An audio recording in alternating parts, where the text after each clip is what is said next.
Hello everyone, स्वागत है आप सभी का विज्ञान वृक्ष के ऑनलाइन प्लेटफॉर्म पर डेली डोज क्वेश्चन सीरीज में। आज हम डिस्कस करेंगे ये एमएसक्यू क्वेश्चन।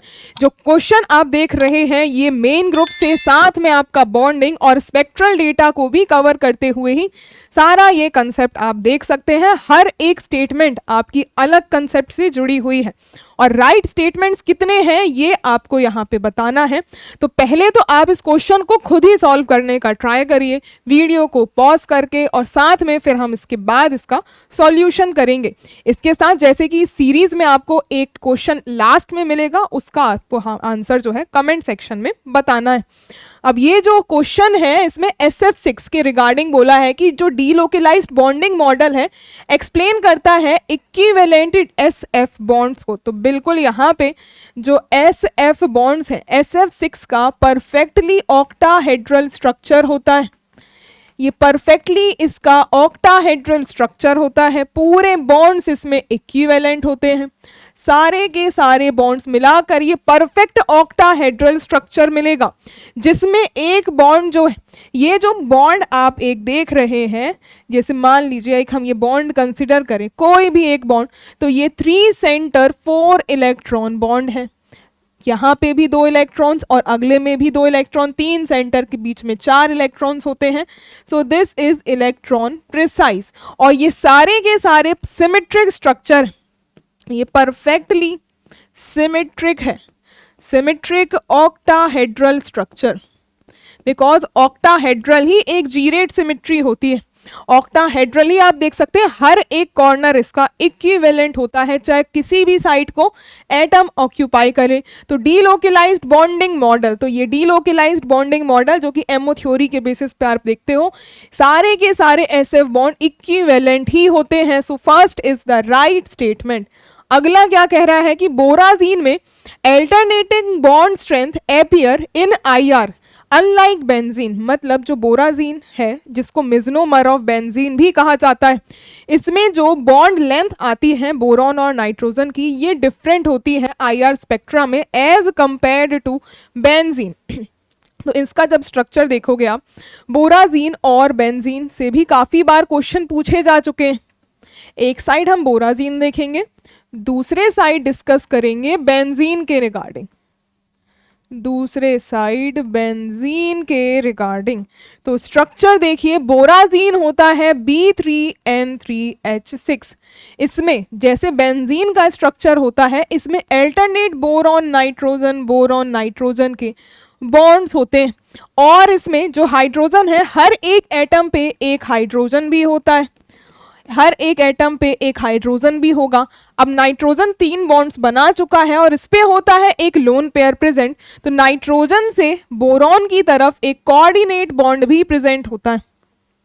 ये ऐसा स्ट्रक्चर देखने को मिलेगा जिसको आप ड्रॉ करते हो, जिसको जब हम ऐसे बॉन्ड्स शो ना करें तो ये अल्टरनेट जो पोजीशंस हैं, ये जो अल्टरनेट पोजीशंस हैं, इसको कुछ इस तरीके से आप बीच में बॉन्ड लगाकर भी दिखा सकते हो।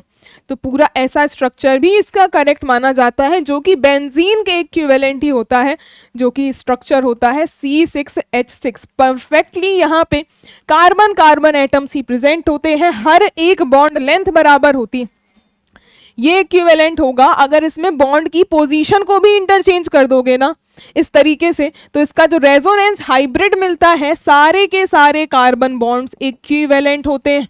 सो this is the resonant hybrid and all carbon carbon are equal, all bond length are equal, all bond lengths are equal. तो इसी वजह से जब IR डेटा निकाला जाता है तो ऑल बॉन्ड लेंथ इक्वल निकल के आती है।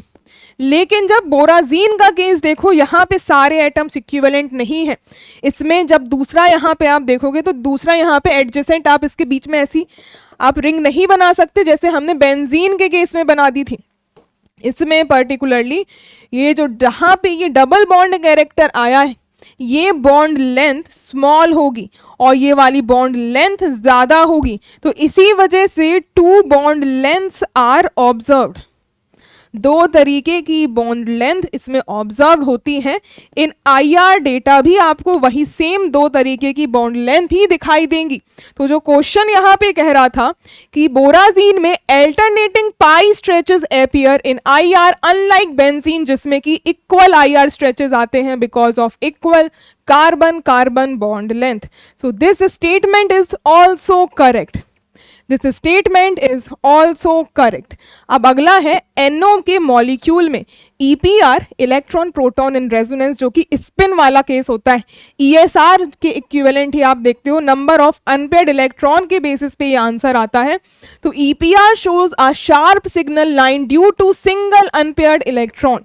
तो एक अनपेयर्ड इलेक्ट्रॉन इसमें होगा। अगर इसका एमओ डायग्राम भी देखो तो होगा क्या, यहाँ पे यूजुअली जो इसकी थ्योरी होती है, एक अनपेयर्ड इलेक्ट्रॉन के आने पर जो एक अनपेयर्ड इलेक्ट्रॉन के आने पर यूजुअली आपको शार्प स्पेक्ट्रल लाइन मिलेगी जब कोई ऐसा मॉलिक्यूल बगल वाला डिफरेंट ना हो। और यहाँ जो कार्बन नाइट्रोजन 14 जो है ये एक्टिव मॉलिक्यूल है जिसकी आई की वैल्यू होती है 1।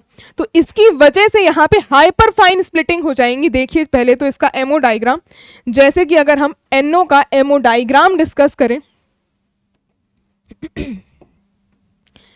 NO का MO डायग्राम देखिए पहले तो, एक साइड नाइट्रोजन और दूसरे साइड ऑक्सीजन थोड़ा सा लोअर एनर्जी वाला बिकॉज इसकी इलेक्ट्रोनेगेटिविटी ज़्यादा होती, और NO में नाइट्रोजन में हो जाती है sp मिक्सिंग, तो उसी अकॉर्डिंग ही इसके डायग्राम्स बनेंगे। और अगला वाला pi star and this is sigma star, 3 यहाँ नाइट्रोजन के और यहाँ पे ऑक्सीजन के 4 इलेक्ट्रॉन्स की फिलिंग, यहाँ पे 6 भर गए और एक एंटी बॉन्डिंग में एक एक्स्ट्रा इलेक्ट्रॉन आया।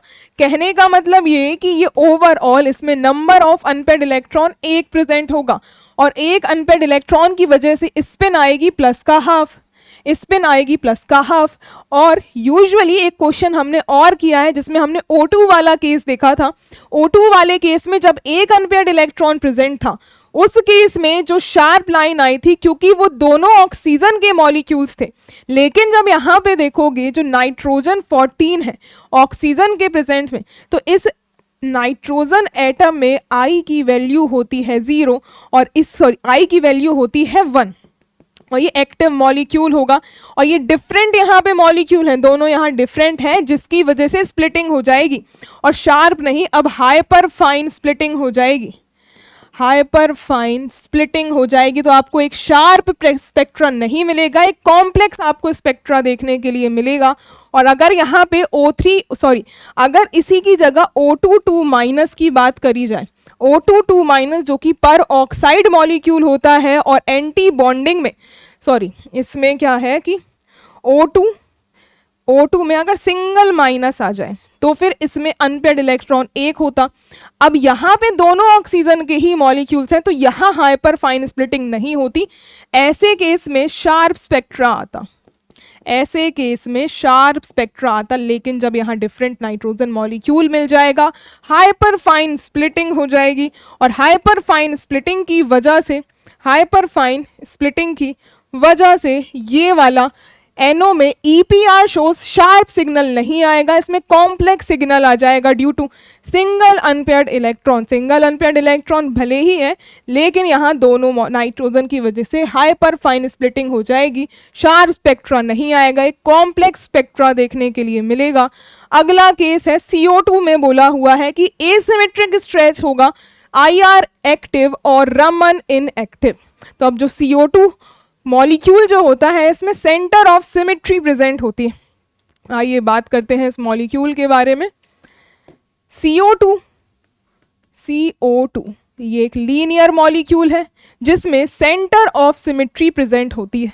तो म्यूचुअल एक्सक्लूजन प्रिंसिपल के अकॉर्डिंग, तो म्यूचुअल एक्सक्लूजन प्रिंसिपल क्या कहता है, इस प्रिंसिपल के according if a molecule is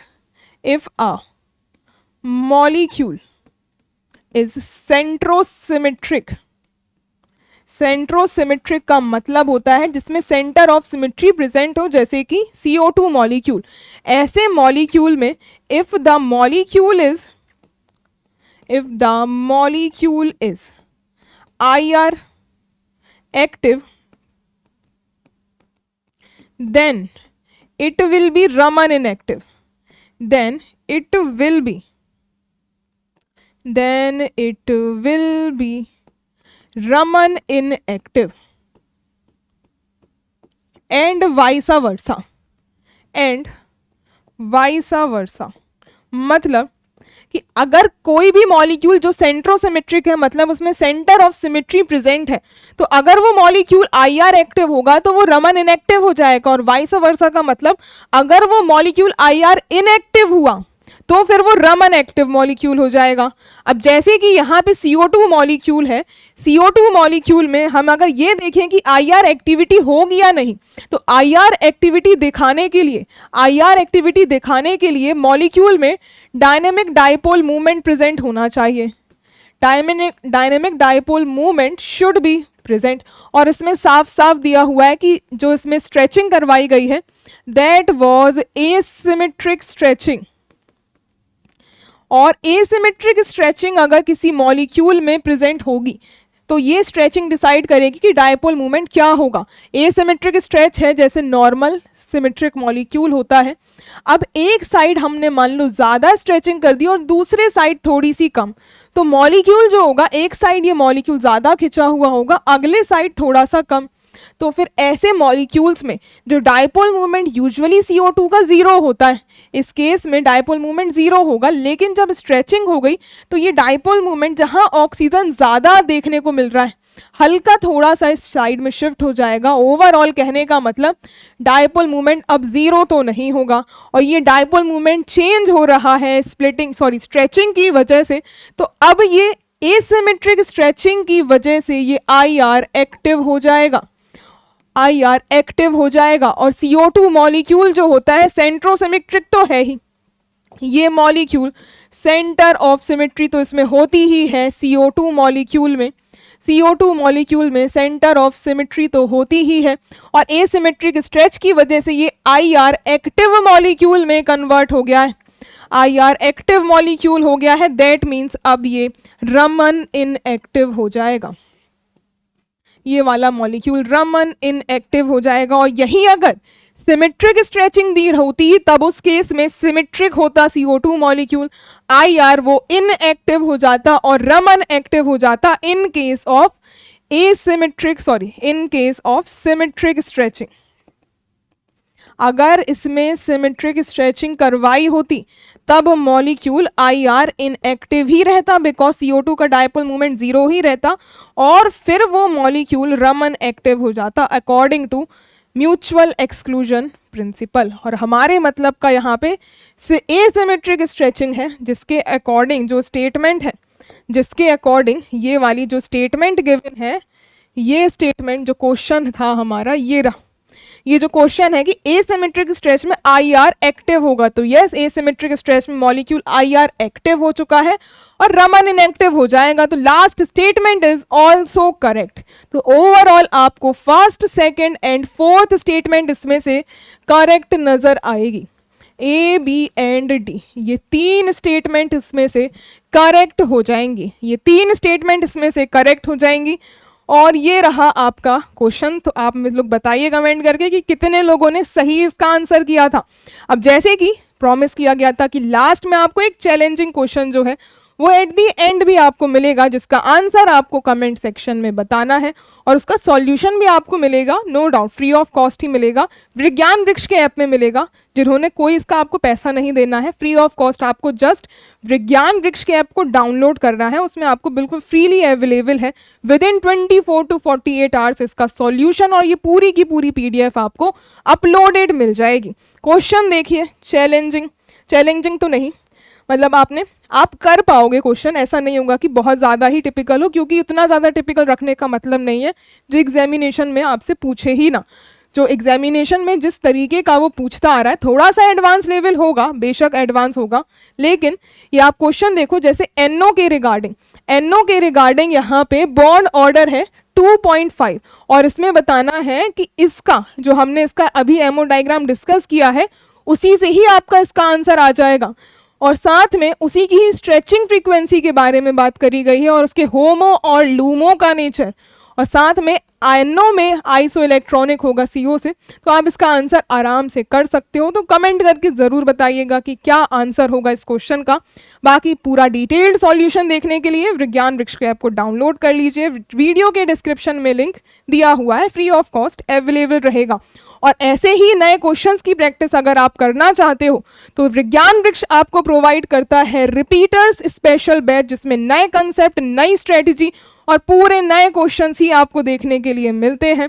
तो जो भी बच्चे इंटरेस्टेड हैं नए क्वेश्चंस को सॉल्व करने में और अपने कंसेप्ट्स को बूस्ट करने में, तो वो इस कोर्स को ज्वाइन कर सकते हैं। आई होप आपको आज का सेशन पसंद आया होगा। Thank you so much.